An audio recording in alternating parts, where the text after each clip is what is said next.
மெக்சிகோவில் அமைந்துள்ள டியோசுவாகன் என்ற மர்மங்கள் நிறைந்த நகரம் யாரால் எப்போது நிர்மாணிக்கப்பட்டது என்பது பற்றிய எந்த தகவலும் இதுவரை கண்டுபிடிக்கப்படவில்லை. அஸ்டெக் இன மக்களால் அமைக்கப்பட்டிருக்கலாம் என கூறப்படும் அந்த நகரம் கிறிஸ்துவுக்கு முன் 100 முதல் கிறிஸ்துவுக்கு பின் 650 வரையிலான காலகட்டத்தில் இயங்கிக் கொண்டிருந்திருக்கும் என்று தொல்லியல் அறிஞர்கள் கணித்துள்ளனர். மேலும் அந்த நகரம்தான் கிறிஸ்துவுக்கு பின் 1400க்கு முன் வடக்கு அரைக்கோளத்திலேயே மிகப்பெரிய நகராக இருந்ததாகவும் தகவல்கள் தெரிவிக்கின்றன. டியோசுவாகான் என்ற பெயர் நௌத்ரீட் என்ற மொழியினை பேசிய அஸ்டெக் இன மக்களால் வைக்கப்பட்டுள்ளது.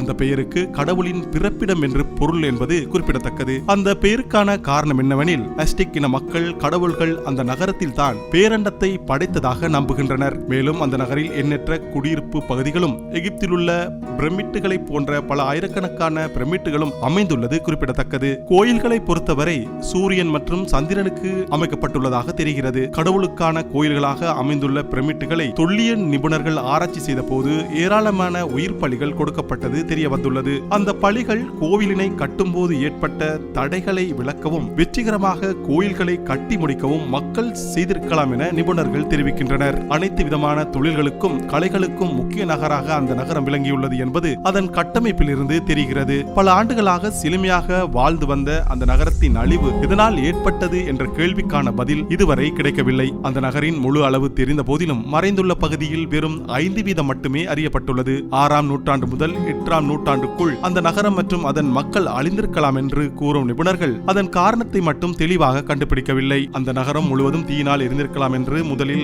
எண்ணிய நிலையில் பின்னர் தீவிரமான வறட்சி மற்றும் பஞ்சத்தினால் அழிவு ஏற்பட்டிருக்கலாம் என்ற கூற்றும் முன்வைக்கப்பட்டுள்ளது. இந்த நிலையில் அந்த நகரில் வாழ்ந்த மேல் வர்க்கத்தினருக்கும் கீழ் வர்க்கத்தினருக்கும் இடையில் ஏற்பட்ட போரினால் இந்த அழிவு ஏற்பட்டிருக்கலாம் என்றும் கூறப்படுகிறது. சிறந்த தொல்லியல் ஆய்வு இடமாக விளங்கும் அந்த நகரத்தில் தொடர்ந்தும் பல்வேறு ஆராய்ச்சி பணிகள் அவ்வப்போது நடந்து வருகின்றன.